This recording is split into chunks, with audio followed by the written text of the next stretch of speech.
Hey there, Azerothians, it's your pal Zappo, totally hyped up for today's lore book reading. We got tales so epic, even a dragon would drop its treasure to listen. So pull up a seat and get ready to jump into amazing legends and mind-blowing mysteries of our world. The first Greymane. From the 7 nations that were originally part of the Empire of Azeroth, Gilneas stands out as the one that had to fight the hardest for its independence. While Lordaeron was able to secure its freedom through the influence of its nobles, the people of Gilneas had to make great sacrifices to gain their liberty. Although the exact dates of these events have been lost to the sands of time, it is a source of great pride for Gilneas to know that it gained its freedom before other notable nations like Alterac or Kulturas. The people of Gilneas were among the first to break free from the yoke of Erethorian nobility and enjoy the full benefits of self-rule. According to legend, the Greymane dynasty that ruled Gilneas was founded by Garelon, a minor noble who owned an insignificant plot of land in the southern part of the country. Over time, Garelon's influence grew and he became known as a skilled fighter, a wise judge, and an honorable opponent. His exploits became legend even in his own time. However, he grew increasingly resentful of the corrupt Erethorian nobles who sought to exploit and oppress his homeland. Eventually, Garelon gathered other like-minded lords from Gilneas to form a rebellion against the decadent Erethorian king, Thoradin III, and his followers.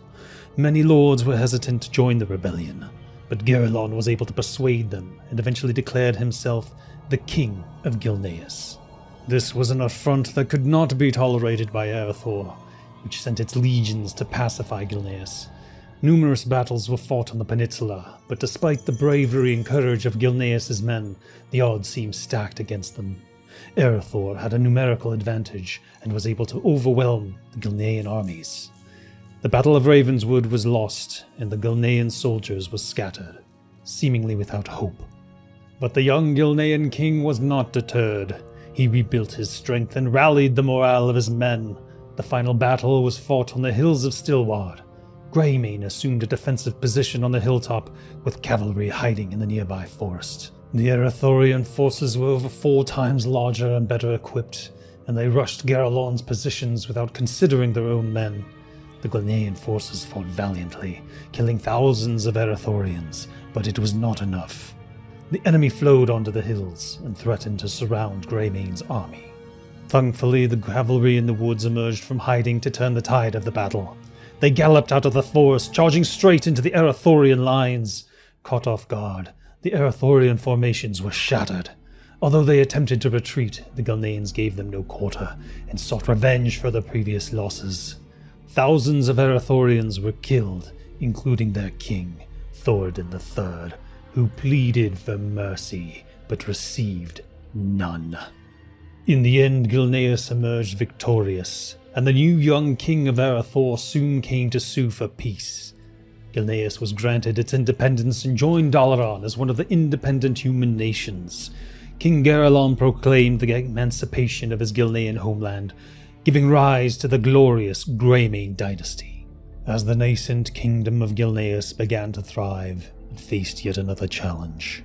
The Magocrats of Dalaran, who saw land ripe for exploitation, attacked Gilneas without warning or declaration of war, in a clear display of their treachery. The wizards of Dalaran, believing they could easily win the war with their magical abilities, underestimated the strength of the Gilnean army. The first Battle of Ebonmere was a complete massacre of the Dalaranian soldiers, and their mages hanged on trees from the city of Gilneas to the kingdom's border as a reminder to never again encroach on Gilnean soil. Despite the victory over Dalaran, the young king of Gilneas was not able to rest for long. Various nobles of the land were not always loyal to the king, and some rebelled against his rule. However, King Garelon's power was too great, and he managed to subdue them all with the help of his favored general, Lord Ravenwood.